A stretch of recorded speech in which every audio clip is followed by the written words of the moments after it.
আমরা এখন দাঁড়িয়ে আছি একটা ডেমরা থানায় জায়গায়। দেখেন এখানে বিপুল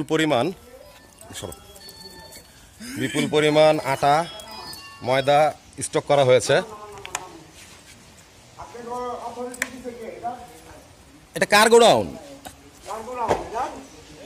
একটু ওয়েট করেন। হ্যাঁ,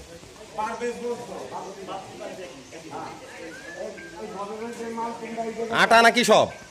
এখানে সব আটা? এগুলো কি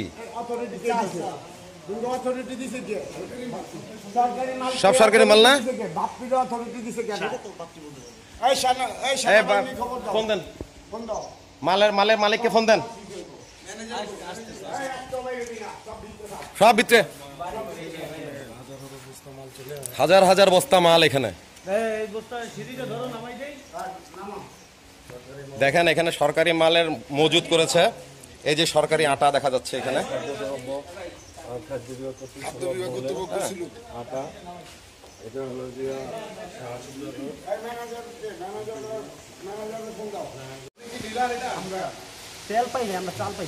আচ্ছা, বাপ্পি সাহেব কি ডিলার? সঠিক জানেন না। আপনারা এখানে কতদিন ধরে কাজ করছেন?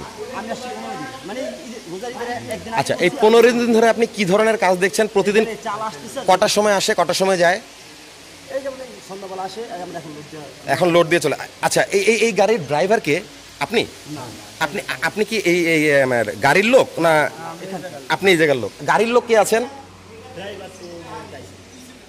ভাই? এই গাড়ির ড্রাইভারটাকে একটু, এই গাড়ির ড্রাইভারটাকে একটু ডাকেন তো।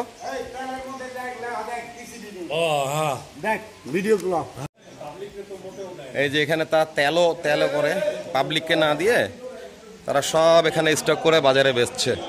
এটা হলো ডেমরা থানার ঘটনা। একটি বিশাল